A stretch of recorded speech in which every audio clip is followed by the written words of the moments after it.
Thank you guys so much for joining today on this MCC Alumni Network event on career resilience. I am Michael Mendieta. I will be the sort of master of ceremonies here, class of 2013 MCC. I'm currently working at Interbrand as a creative director. I worked in public relations, a few different agencies throughout New York City. My heart wasn't in it anymore, so I shifted gears and I became a software engineer.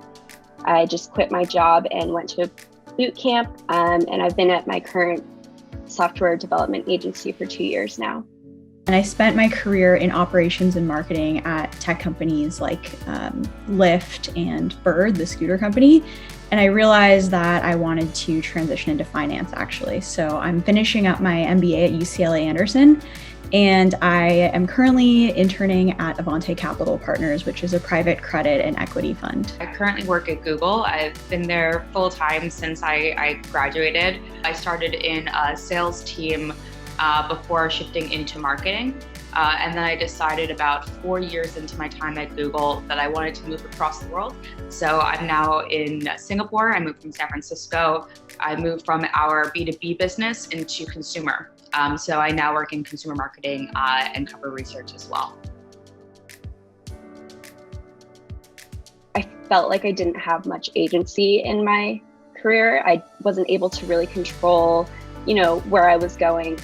It was often dependent on a client's success or, a relationship with a journalist and how good your relationships are. So I feel like I'm a very type A person, and I really wanted to kind of control that and know exactly what's next. So I started coding on the side, and that's kind of when I decided to flip that switch. The work I was doing on the advertising side of the business with Google helps you understand how the company runs. And so from a business operations perspective, it was really fascinating, but it wasn't really scratching my itch of, actually creating content, putting things out into the world. I actually wanted to build the products from the ground up and be able to work across marketing and product and sales and kind of sit at that intersection. So I took the job that less people were interested in, and it just so happened to be in Singapore.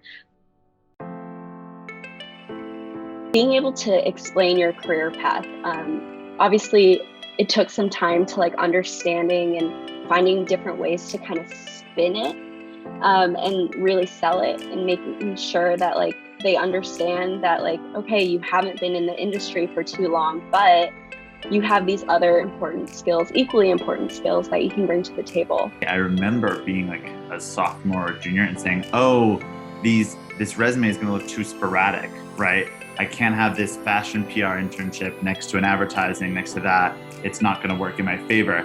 And what I've come to realize, X amount of years later, is the complete opposite.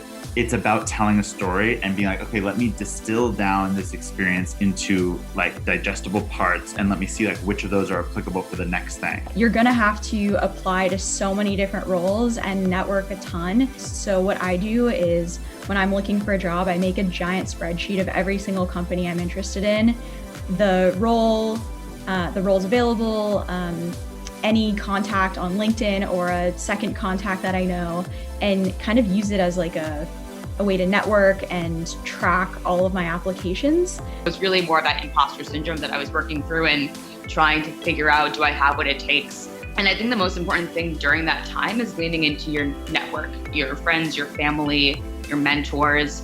That's just the most important thing for grounding you, because they know who you are and can probably speak to why you might be kind of experiencing something the way that you are. A lot of my work, kind of the red thread, has been really focused in on impact and on asking the why behind anything that we're doing. I'm oftentimes invited into that room as someone that's going to give kind of a strong, clear perspective on what's the role of technology in the developing world? What's the role of technology in, shifting consumer spaces? I try and create a really clear perspective on that, and it's not attached to my title. I would read the book on design thinking, which helps you reflect and realize what you really like doing. Because even if you think you like PR, it might not be PR. It could actually be something very detailed within PR that you actually love, and you can build a career around that, like spreadsheets. So learning about design thinking, really reflecting on what you love, will help, and then diving into that. I have 3 things. Start building your network now. Like Lizzie said, like start that spreadsheet of your jobs now. Understand that finding who you are and your career path is not going to be a straight and narrow path. I think once you understand that, the easier it'll be for you to either pivot or move forward.